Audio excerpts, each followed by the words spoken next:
Coming up on Sophisticated Mom. And values and what he's trying to do in your life well before you do, but you have to set upon the path. But if you're so busy running around being conformed by the world and everything in the world and being affected by everything in the world, aka in this specific time, quarantine and social distancing, that you feel like your life is going to fall apart because you can't be out in the world, then you're going to have a problem, because that is what's ruling you, is the worldly things and not the godly things.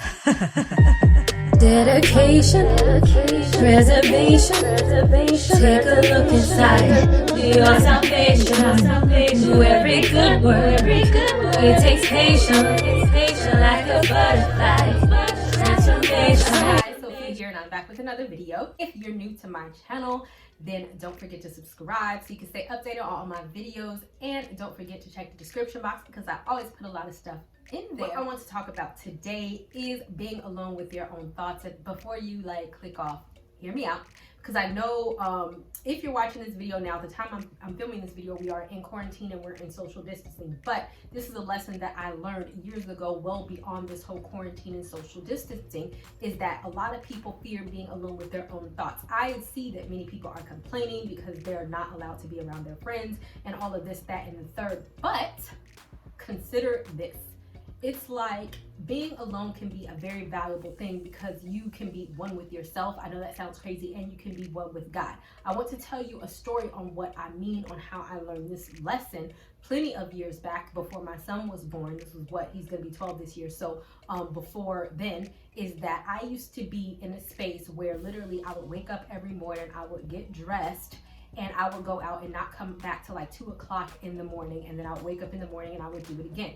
I would go and I would hang out with somebody, jump from house to house, go on several dates within a day, go everywhere. I would dress in a way so that if I ended up at the club, if I ended up, wherever, I didn't have to come home and change. Because really what this was about, when I got to the root of the cause, is that being surrounded with people allowed me not to be alone with my thoughts. You might not realize it, but a lot of the times we want a lot of people in our space. We want a lot of people talking to us. We always want a lot of people around us because it can be very frightening to us to be alone with ourselves. We feel lonely. We think about what we don't have, who is not here. Oh, I want to go hang out with this person and all this other type of stuff. But this is a perception that time alone cannot be enjoyable. And what I have come to learn is valuable, because when God revealed this to me and I really committed myself to being alone with myself, it really made me reflect on where my life was headed. At the time, it was nowhere, because I was just doing a whole bunch of partying. I wasn't doing bad in life. I had a great job and all this stuff, but I was partying a lot.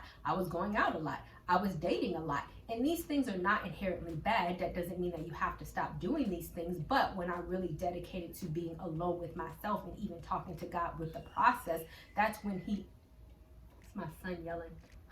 That's when he really decided to reveal to me things that I could do to make my life better. So if I was not alone with myself, I would probably be in the same space, never improving, because it's like, how can you ever hear from God if you're so busy being around other people and other situations that are always drowning out what God is trying to tell you? So I want to get into a Bible verse. The first one comes from Romans 12:2, and it says, "And do not be conformed to this world, any longing for its superficial values and customs, but be transformed and progressively changed as you mature spiritually by the renewing of your mind. Focus on godly values, ethical attitudes, so that you may prove for yourselves what is the will of God, that is good and acceptable and perfect in his plan and purpose for you."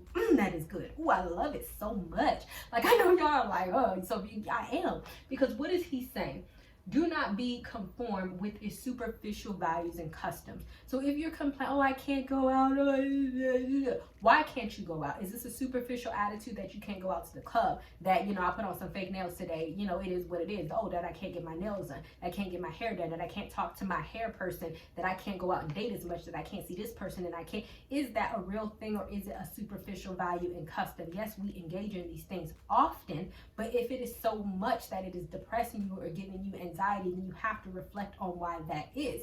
What are you committed to? Are you committed to being conformed by the world and everything in it? Or are you committed to, and if you go down to the bottom of the verse, understanding what is the acceptable and perfect will for God and his plan and purpose for you? How do you find out God's plan and purpose for you? You find out God's plan and purpose for you by actually talking to him and figuring out what in the world he wants you to do, because the life that God has planned for you is much better, I promise you, than you have for yourself. I did not realize that until I actually started speaking to God, and he was like, yo, you're talented in this, you could do this, why don't you consider this, and these were things that didn't even cross my mind. I was working for the state at the time, that was considered a pretty good job. I was not making a lot of money at the time, but I was kind of content. But I was content because I was thinking from a limited viewpoint, and the people that I was hanging out with, they were like, oh yeah, everything's great, everything's fine. It was not pushing me to be my absolute best, and I didn't even understand what my full potential and capabilities were, because I never seemed to ask God exactly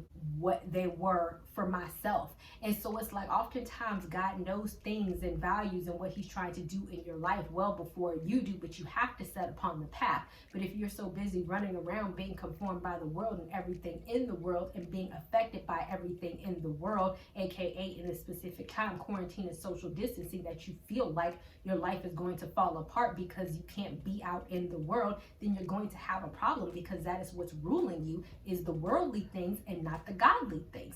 And so instead of saying, oh, I can't do because of the external circumstances that's happening, why don't you take time to figure out, God, what is it that you want me to do in this specific moment? What is it that you want me to do in this specific second? What is it that you're telling me? Because I kind of feel like, it's crazy in the world that we're living in the stage of quarantine, how we can be so technologically advanced and we can be so advanced as a human race. However, it's like this situation came in, which I know that God knew about for whatever reason that he wanted to create it, but this has literally shut the entire world down.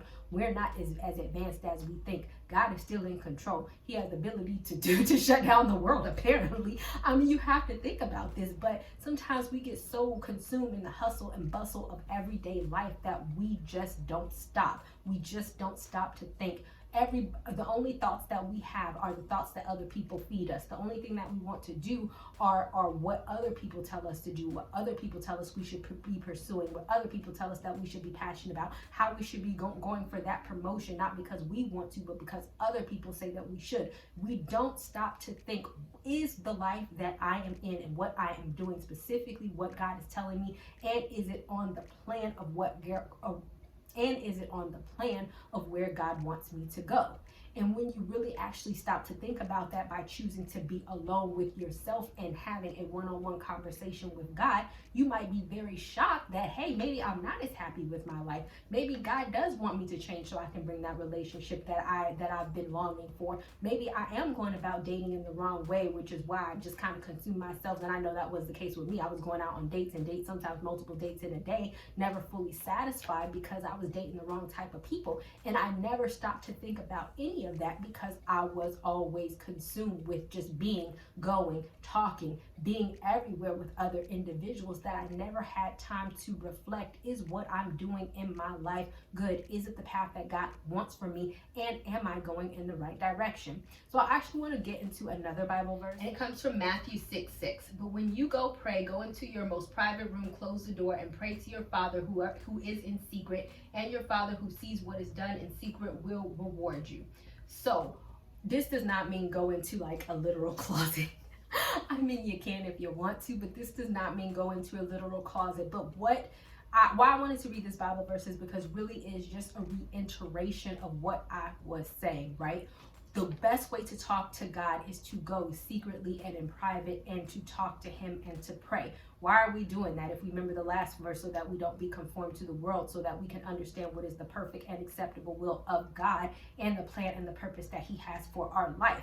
So we have to do this in private. This is something that you should be doing daily. This is something that you should be doing weekly. This is something that you should be doing on a regular basis to determine hey, let's get some one-on-one time with God. You want to get one-on-one time with that man and go out with a date with him, one-on-one time with your friends, you break your neck to go do that. Are you breaking your neck to get one-on-one private time with God in secret so that he can talk to you, so that he can reward you in your life, or you have to figure out what is it that I need to do in order to receive the rewards that God has for me? In order to understand that plan and that purpose, I need to go spend time with God. And like I always say, when it comes to God, there's always levels to this. Yes, God loves us all, but God is our Father. Just like I always compare this like any parental relationship. If you are a parent, or even if you, everybody has a parent, right? But like the more you are able to earn more trust with your parents, the more responsible that you're able to show. So understand that God's plan and his will and all this other stuff will get better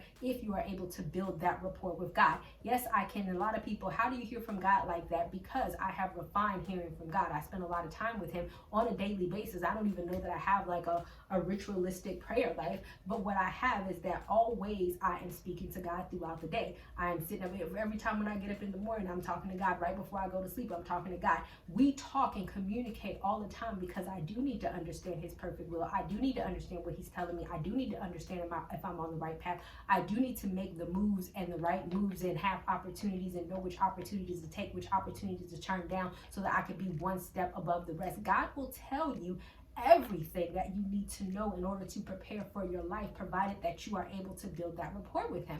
I'll tell anybody, I transferred into full-time entrepreneurship right before this coronavirus, like literally 2 or 3 weeks before, and that turned out to be a blessing in disguise because God had a plan and he kept telling me, this is what you need to do. He didn't tell me about coronavirus, obviously, but he kept telling me what I needed to do, and therefore he prepared me. If I did not have that rapport with God, if I was not consistently spending time with God throughout all this time, throughout all of these years, and chasing my purpose and doing the things, because I had been doing this entrepreneurship thing for a long time. Imagine if I was still in that place and I was just going out all the time doing whatever, and I never paid attention to what God was telling me to do, and I never stepped on that path. Then I might be in a different situation right now where I was just fully worried, where I might have to go to work and I don't know what to do with my son, or I might have lost a job, or whatever the case may be. You don't know. But because I was willing to listen to God, it's like this preparation, and God tends to tell you exactly what is his perfect and acceptable will for your life, so that you are put in a position where you may not be suffering where the other world may be suffering,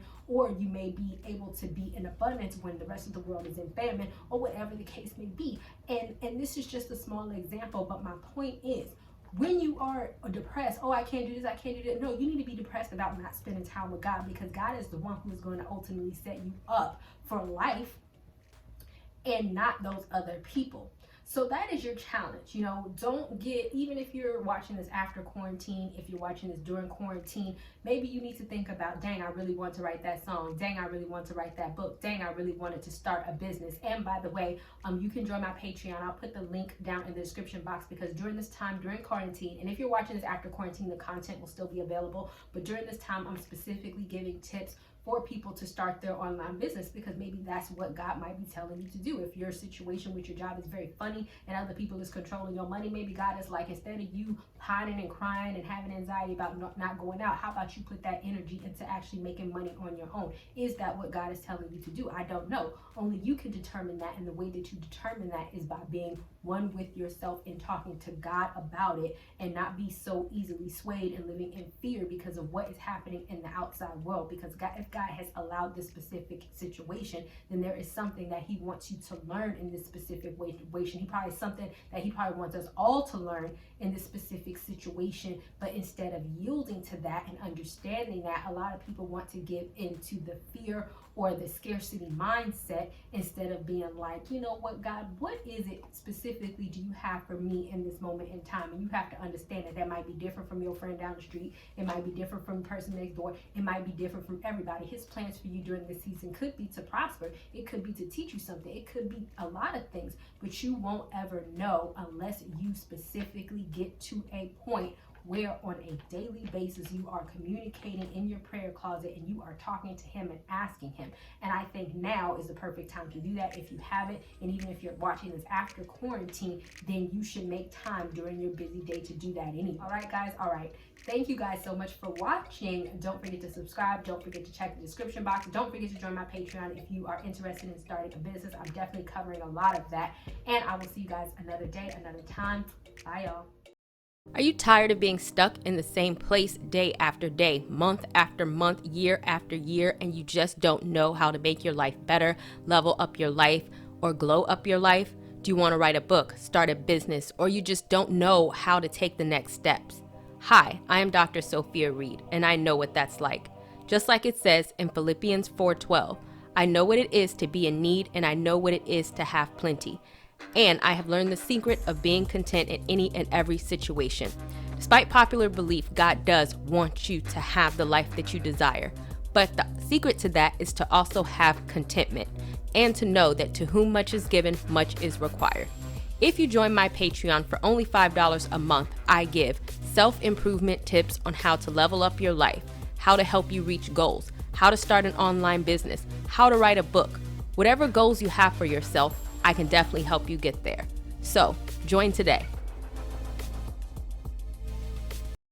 Not ready for the show to end? It doesn't have to. You can head over to my site where you can read hundreds of articles.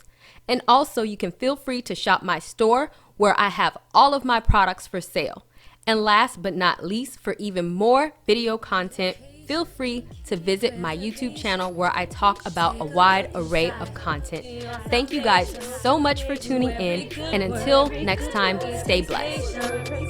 Like a butterfly.